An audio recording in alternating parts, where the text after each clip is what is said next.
Una sentencia de casi 39 años de prisión fue lo que le otorgó el juez Kogan. Una prisión en la que no tendrá compañía. Y Calderón todavía calladito. Ha sido como haya sido en la corte de Brooklyn, el autor intelectual de la guerra contra el narcotráfico y de la desafortunada frase de la haya sido como haya sido, el día de hoy tendría que estar dando una explicación. Lo que queremos ver es cuál es la sentencia y qué va a decir el expresidente que llegó con el haya sido como haya sido. O sea, un expresidente, Calderón, que llega con un fraude electoral a la presidencia y para legitimarse decreta una guerra contra el narco.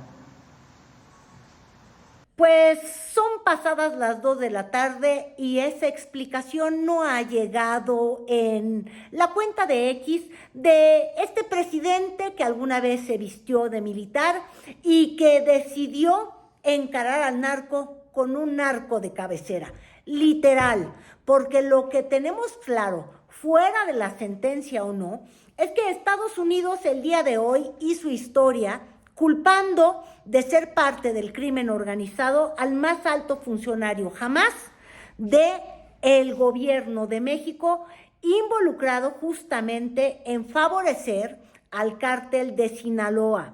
Varios cargos, y eso sí, el juez Kogan pues tuvo que leer una carta a Santa Claus, pareciera, porque Genaro García Luna parecía hablar de sí mismo de una forma idílica.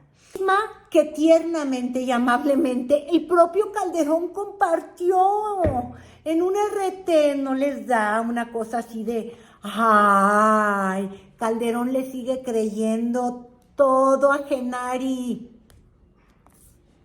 Un ingeniero, un hombre que salió de una colonia popular, la Romero Rubio, un hombre de trabajo, un hombre completamente entregado a la inteligencia. El problema es que no sabemos si se entregó en realidad en la inteligencia a favor del Estado mexicano o más bien a favor del Estado del Chapo Guzmán, de Sinaloa y de los tentáculos de ese que fue el cártel más poderoso durante tiempos de Calderón y que se probó desde hace ya unos meses, hay que reconocerlo así, que él fue uno de sus principales operadores, empleados, recibiendo sobornos y recibiendo instrucciones y facilitando el pase de la droga entre punto y punto. Y por eso, ¿verdad?, tantas preguntas surgieron el día de hoy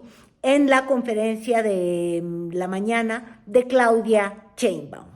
Y pone como responsable de la guerra contra el narco,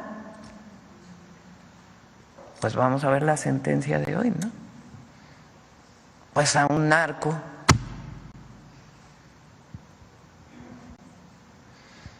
Entonces, ¿qué tiene que ver la carta de las relaciones México-Estados Unidos? O de la reforma al Poder Judicial. O sea, ¿qué autoridad moral tiene para estar hablando de una decisión del pueblo de México? Entonces, sí, pues vamos a ver la sentencia y mañana platicamos de nuevo del caso, porque son cosas que no se pueden olvidar en México, no se pueden olvidar, porque quien olvida repite los mismos errores y nosotros tenemos que estar informando de esto. Es obligación de las y los mexicanos estar informados, porque ahora resulta que es una víctima. Básicamente, señor, pues, en vez de una guerra contra el narco, lo que se dio fue un pacto con el narco. Y eso queda probado esta tarde. Y Claudia Sheinbaum, previo a la sentencia del juez Kogan en la mañanera, les decía yo, pues decidió hacer un recuento del paso de García Luna por el gobierno mexicano, desde la presidencia de Carlos Salinas de Gortari en las agencias de inteligencia en el CISEN, hasta formar a los cuerpos de inteligencia del AFI con Vicente Fox y culminando en la cúspide más alta de su carrera con Felipe Calderón, quien desde la comodidad de Madrid y no de una prisión, ahí es a donde uno se pregunta, ¿cómo habrá seguido esta sentencia Felipe Calderón? Porque miren, les voy a decir una cosa. Si algo tiene el michoacano, son unos de esos bien grandotes, y no para enfrentar al crimen organizado, no, para sentarse en España y decir, porque todavía lo decía en su cuenta de X este fin de semana, que nadie ha dado una lucha más frontal al narco como él. Uno ahí sí se pregunta, pues, ¿de cuál se fumó? Sí, Es que luego efectivamente, igual y se quedaron de amigos y le abastecen de algo. Ya no lo digo por encajosa, de verdad. Es que el cinismo en Calderón es un pozo sin fondo y él sigue cavando hondo. Y aunque no se ha manifestado en las redes sociales, se estuvo manifestando ya con un García Luna culpable desde España, cobijado por su amigo José María Aznar, expresidente de España, en un evento que hizo La Páez y que yo aquí comenté con ustedes, pero nada más para que nos arda la herida, para que nos cale hondo lo que es ser cínico, puerco, trompudo, coludo y huevudo. Nosotros combatimos con todo al crimen organizado y al narcotráfico, con todo. Me lo reprochan. Que Calderón, que ingenuo, que hay que enfrentar a la delincuencia con todo, hay que defender a las familias con todo. Así decía él, que hasta le aplaudían por su lucha frontal. Está cayendo territorialmente y jerárquicamente en manos del crimen organizado y el narcotráfico, que en su expansión territorial está acabando como en el Estado tal y como lo conocemos y está convirtiendo a nuestra región en una región de narcoestados. Y mire, en Brooklyn se dio cita la crema innata de la prensa nacional, evidentemente esperando el momento cúspide de la sentencia, pero también hubieron manifestaciones, pues un poquito recordándole a Calderón que quizás él no está en el banquillo, quizás él no escuche la sentencia, pero finalmente lo que se determina por parte de la autoridad estadounidense es la culpabilidad del Estado mexicano. Sí, porque es las instituciones del Estado, la Secretaría de Seguridad Pública al servicio del crimen organizado. Al banquillo se fue Calderón. Es que el día de hoy va a ser sancionado.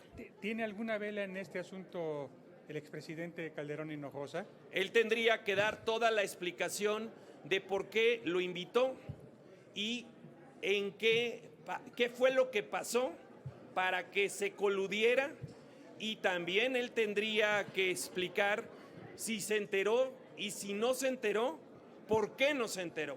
Porque al final de cuentas el Ejecutivo Federal es responsable también de todo su equipo de gobierno. Y al banquillo podría o no podría caer Calderón, pero todo depende un poco de cómo se va a desarrollar en adelante el juicio de apelación. Y obviamente a mayor sentencia, pues evidentemente mayor los incentivos de quien está en esta prisión, es decir, Genaro García Luna, a empezar a ofrecer nombres desde gobernadores, presidentes y demás, porque además él trabajó en varias administraciones, eso no hay que olvidarlo, y podría empezar a enriquecer el juicio que viene justo a un ladito, y que va a recibir el mismo juez Kogan, el del Mayo Zambada, porque luego uno sabe que los testigos protegidos o los criminales con sentencia buscando reducir sus penas son los primeros en testificar en los casos que le interesan a Estados Unidos. Entonces, lo despachan de esta corte y luego lo van a recibir, pero como testigo quizás ante el propio Cogan. No lo sabemos. Les digo yo, son 3 décadas de conocimiento de primera mano, de información, de inteligencia en torno al crimen organizado y en torno también a la política. Mucho cinismo, ¿no? La verdad. O sea, ¿quién es Genaro García Luna? Aquí el presidente López Obrador habló de que incluso la Fiscalía tiene una investigación de que está involucrado con con esconder al segundo tirador del asesinato de Colosio, trabajando él en el CISEN. Llega a ser, bueno, con Fox de la AFI creo era, ¿no? De la Agencia Federal de Investigación. Y luego llega a ser secretario de Seguridad.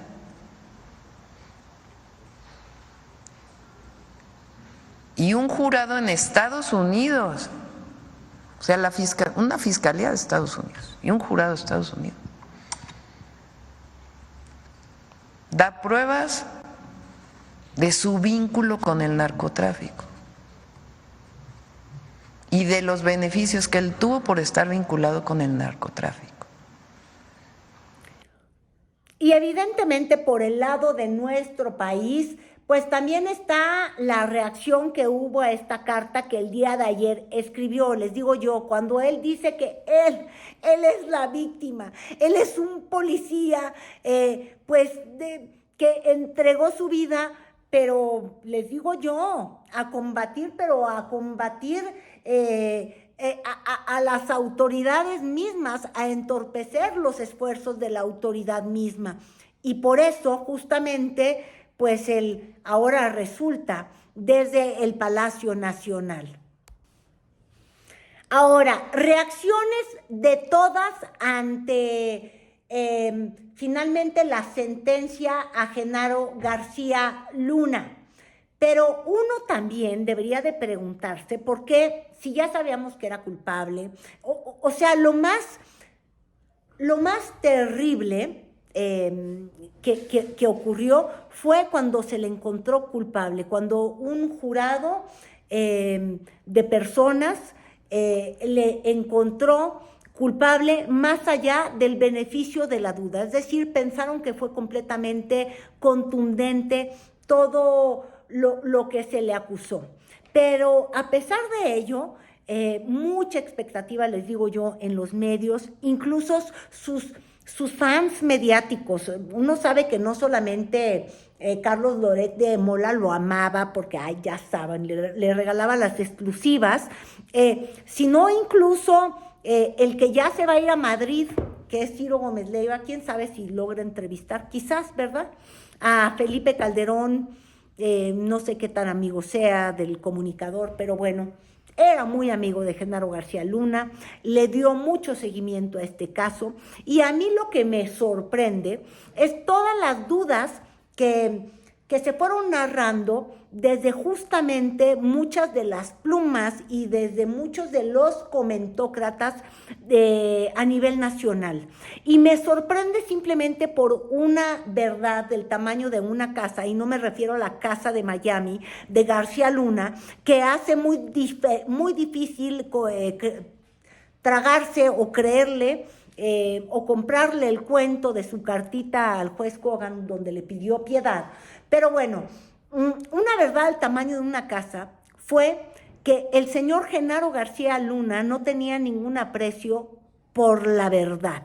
¿Y por qué lo sabíamos de sobra? Bueno, por el escándalo del montaje en el que siempre se le vinculó con Carlos Loret de Mola, que difundió en la televisión nacional, incluso la tortura de una persona, que terminó en la liberación de Florence Cassés, y casi nos pone en un conflicto diplomático con Francia por la defensa férrea de Felipe Calderón a su secretario de Seguridad, como declaró el propio Sarkozy, que decía que casi él sentía que Calderón era el número 2 en ese gobierno y que el que mandaba era Genaro García Luna.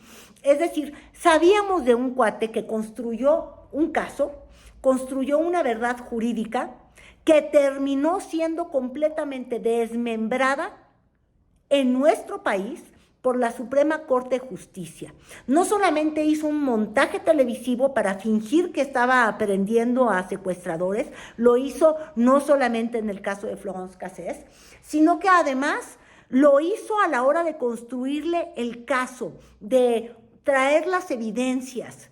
El señor recurría a la tortura, recurrió a la fabricación de pruebas, al fraude, es decir, una persona fraudulenta, acostumbrada a mentir y a corromper, es la que tantas personas defienden todavía a capa y espada. Y hasta el día de hoy yo todavía escuché en la radio, ya dejen de culpar al pasado. Pues sí, evidentemente no podemos vivir culpando al pasado, y no empezar a juzgar al presente. Y además, el pasado inmediato es lo que se ha hecho en los últimos 5 o 6 años en contra del narcotráfico. Pero también no podemos olvidar que esta red o este poderío del cártel de Sinaloa, este dominio de este cártel que ahora se está peleando en Sinaloa y que nos está llenando de sangre, y de homicidios, está completamente ligado al papel que jugó la presidencia de Felipe Calderón. Eso por un lado. Y por el otro lado, el nivel de sangre, de homicidios y de desapariciones comenzó a despuntarse con esta supuesta guerra que en el fondo fue: hagámosle la guerra a los narcos que no se alinean con el narcolíder que ellos habían elegido. Incluso hasta hablar de la guerra al narcotráfico ya tendría que sonarnos absurdo. Sería la guerra contra todos los cárteles menos el cártel de Sinaloa. Y eso ensangrentó y llenó de violencia justamente al Estado mexicano, porque lo que se rompió fue la muy desgraciada, pero que funcionaba, distribución entre cárteles parejitos, entre ellos resolvían su desmadre, pues se los pongo en español. Y el problema fue que el Estado decidió entrarle, agarrar partido con uno, y los otros decidieron que no se dejaban, porque pensaban que era una guerra injusta. Entonces, imagínense ustedes, esta realidad tan violenta y sanguinaria nació justamente con el cinismo del que hoy se queja que no hay democracia en nuestro país, Felipe Calderón. Una caída institucional gravísima en América Latina, y donde el caso más grave no son solo los casos ya conocidos, Cuba, Venezuela, saludos a los venezolanos aquí presentes. Pero ahora lo que sí debemos de tener claro el día de hoy es que, como dicen, una vez muerto el perro, muerta la rabia. Aquí no van a haber muertos ni la rabia ni el perro, porque el crimen organizado se descabeza y le vuelve a surgir una nueva cabeza. Y tendremos que entonces preguntarnos cómo se corta de raíz un mal que parece que renace de sus propias cenizas en cada ocasión, que así como corrompió a Genaro García Luna o incluso a la presidencia de Felipe Calderón, nos tenemos que cuestionar cómo está corrompiendo el día de hoy a mandos en el ejército, porque lo único que no ha cambiado desde los tiempos del priismo, del panismo y ahora del morenismo, es que se siguen consumiendo, fabricando drogas ilícitas dentro de nuestro país y que se trasiegan por nuestro país. Esa es la única realidad que no hemos sido capaces de cambiar.